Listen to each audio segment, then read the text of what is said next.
dans le titre, on se retrouve aujourd'hui pour un DIY, donc c'est-à-dire faire quelque chose soi-même, et ici il se trouve que ce sont des savons.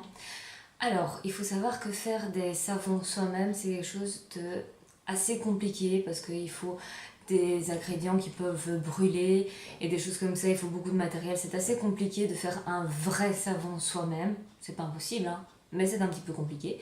Moi, j'ai une recette que j'utilise depuis, ça fait bien 15 ou 16 ans que je fais ça, si pas plus. C'est vraiment quelque chose que j'ai inventé moi-même, donc c'est vraiment ma recette que je partage avec vous aujourd'hui. Il s'agit de faire ces savons à partir de savon. Voilà. Donc au lieu de commencer à devoir chercher toutes les matières premières, là il suffit que vous ayez des savons. Comme ceci, ou comme cela, donc des transparents ou des blancs à base de glycérine ou des savons normaux, tant qu'ils ne sont pas parfumés. Voilà, il n'y a pas de souci pour arriver au final à ce genre de résultat. Voilà, des petits savons tout mignons que vous allez pouvoir offrir à vos proches. Alors comment est-ce qu'on fait? Comment on en arrive là? La suite en vidéo. Alors, on commence par le matériel qu'on a besoin. Alors, j'en ai un petit peu oublié, désolé, mais je vous rajouterai ça au fur et à mesure. Donc, il y a des huiles essentielles de votre choix. Il y a évidemment les deux sortes de savons, donc à la glycérine ou des savons normaux blancs. Là, c'est un savon blanc. Des colorants alimentaires. Il faut un batteur et une spatule en bois. Il y a différentes épices ou différentes choses que vous voulez, comme des pétales de fleurs ou ce genre de choses. Bien que ça, je vous les conseille pas, mais je vous en reparlerai après. Un saladier, des moules en silicone pour mouler vos savons et évidemment l'élément principal, c'est-à-dire une râpe. Alors on commence par râper. D'abord, je vais vous montrer le genre de trou qu'il faut. Vous voyez, ce sont ces trous-là, les trous qui sont tout fins. Si vous prenez les grands, ça ne va pas aller parce que ça va faire de trop gros petits spaghettis de savon. Donc là, je vous montre que c'est bien, c'est le bon côté. Si vous avez par exemple une râpe pour râper les carottes et ce genre de choses, une râpe électrique, c'est encore mieux, hein, parce que ça, c'est pas idéal, c'est un petit peu compliqué. Et on commence à râper. Alors, si vous avez du mal, le mieux, c'est de prendre un gant comme ça de jardinage. Quand vous avez des petits bouts de savon, ou même si c'est le début et que vous avez peur de vous râper la main, je vous conseille vraiment d'utiliser ça. Quand vous avez fini de râper, bon là j'ai fait 3 pots comme ça, là je vais vous en montrer un, mais il y en a 3 au final. Ça fait une bonne dose, on le met dans le saladier. Vous voyez, ça fait une texture comme ça, toute fine. Et on rajoute un petit peu d'eau chaude. Je n'ai pas la quantité exacte, c'est vraiment au feeling. Et on se met à touiller, à mélanger un petit peu ce qu'il faut mélanger. Après, je passe avec la cuillère en bois parce que je me rends compte que c'est un petit peu difficile. Là, c'est à vous de sentir avec quoi vous avez le plus facile. Et je vous conseille peut-être de ne pas utiliser un saladier, mais plutôt un bol qui est un petit peu plus haut. Là, je me rends compte que je n'ai pas assez d'eau, que la matière ne s'incorpore plus bien, donc je rajoute un petit peu d'eau dedans. Et quand ça commence à former une pâte assez compacte, je rajoute des huiles essentielles. Pour les huiles essentielles, je vais vous donner des indications dans la barre d'infos. Et ici, c'est du colorant, je vais faire du mauve, donc je mets 2 gouttes de bleu et je rajoute quelques gouttes de rouge.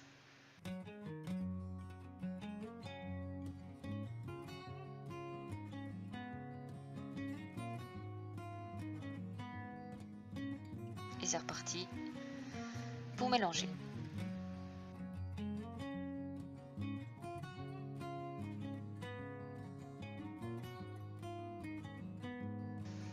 Là, j'ai rajouté un petit peu d'eau, ça s'est pas vu, mais j'ai rajouté un peu d'eau parce que la texture n'était pas bonne. Et si vous avez du mal, je vous conseille de... Voilà, là c'est ce que j'ai fait, c'est que j'ai été la mettre un tout petit peu au micro-ondes pour réchauffer tout ça. Et du coup, ça fait ce genre de texture. On voit comme si c'était une pâte à gâteau, c'est que c'est bon. Et ensuite, on va simplement remplir les moules.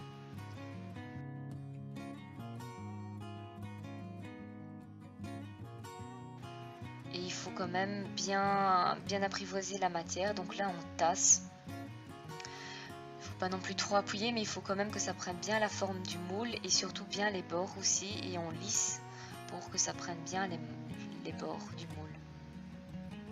Après, vous pouvez aussi utiliser d'autres sortes de moules qui ne sont pas en silicone. Vous pouvez utiliser même vos mains pour faire des petits galets. C'est très joli aussi. Et vous répétez l'opération autant de fois que nécessaire et que vous avez de matière. Ici, je vais faire une deuxième. Là, c'est du savon blanc. Et j'ai utilisé des petits morceaux de zeste de citron que j'avais fait, que j'avais prélevé sur un citron et que j'avais fait sécher quelques jours. Mais c'est le petit souci, c'est que comme en séchant, comme il y a un petit peu d'eau, ils vont prendre une couleur un peu particulière. Donc je ne vous conseille pas de mettre des morceaux de plantes, de lavande par exemple, parce que malheureusement, après ça va donner quelque chose de brun et de pas très ragoûtant. Donc je vous déconseille les matières organiques qui peuvent changer de couleur.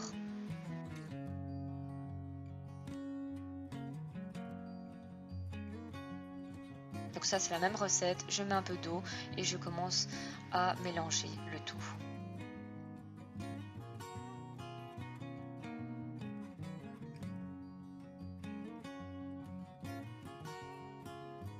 Je vais rajouter du colorant jaune.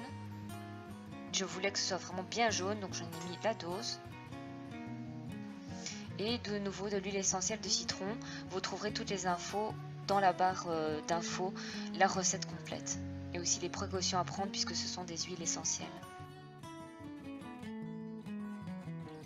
Quand c'est fini, je vais remplir un moule qui est comme celui-ci. Un moule en silicone, tout mignon. Et on laisse sécher quelques jours. Quand ils sont secs, vous les démoulez, vous le sentez au toucher en fait quand ils deviennent durs.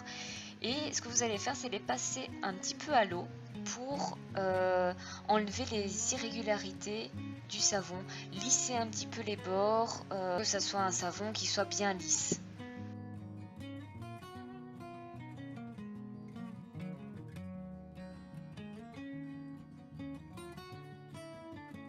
Et là, j'ai répété l'opération avec chacun des savons.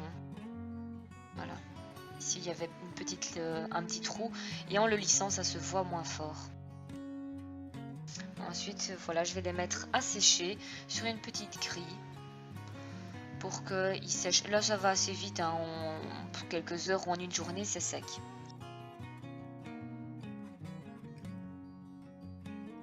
Ensuite, on passe à l'emballage quand ils sont bien secs. Là, je vous montre différents emballages, mais là, vous le faites vraiment comme vous le sentez. Vous laissez place à votre créativité. Moi, ici, j'ai pris des fils de différentes couleurs, des rubans de différentes couleurs. J'ai fait simplement des nœuds.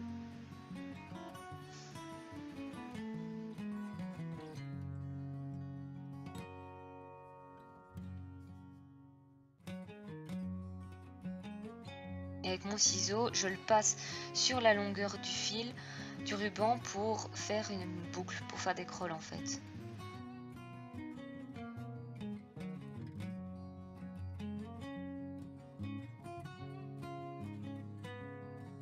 Ce qui est bien aussi, c'est de mélanger les différentes sortes de savons pour avoir des différents petits cadeaux, que les gens puissent découvrir différentes senteurs. Ici, j'ai mis ceux d'automne ensemble, donc citron et cannelle, où j'avais rajouté en fait un petit peu de poudre de cannelle dedans. Et je vais faire un autre pliage avec ces sachets. Ces sachets, je ne sais plus vous dire d'où je les ai depuis vraiment très longtemps. Non, on les trouve très facilement sur le net ou dans les papeteries, dans tout ce qui est loisirs créatifs. Et avec un ruban, mais je vous conseille le pistolet à colle, mais là c'était pour vous montrer. Je vais pas faire un nœud, je vais faire des boucles pour faire l'illusion d'un nœud.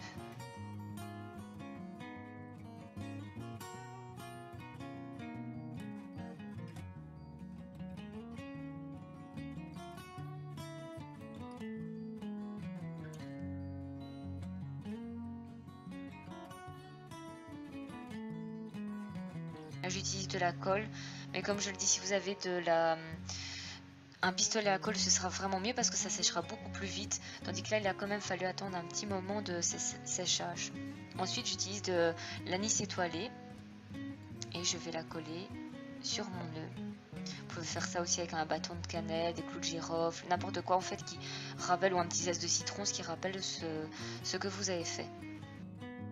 Et on attend que ça colle. De l'autre côté, j'ai mis un petit morceau de papier collant roulé en deux pour que ça colle au sachet. Mais je vous conseille, je le répète, le pistolet à colle c'est bien plus efficace.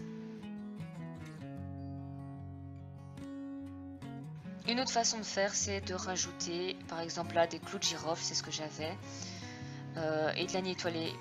De la cannelle aussi, ça aurait pu vraiment bien donner. On en met un petit peu dans le sachet, on les dispose joliment. Par exemple, vous pouvez aussi, si vous avez fait des cœurs rouges, par exemple, vous pouvez mettre des petits cœurs, des petites étoiles dedans, ou ce genre de choses, des paillettes. Et voilà ce que ça donne à la fin. Vous voyez les différentes façons de nouer et de faire des petits sachets. Alors si cette vidéo vous a plu, mettez un petit pouce en l'air, likez la vidéo et on se retrouve pour une prochaine. À très bientôt. Bisous.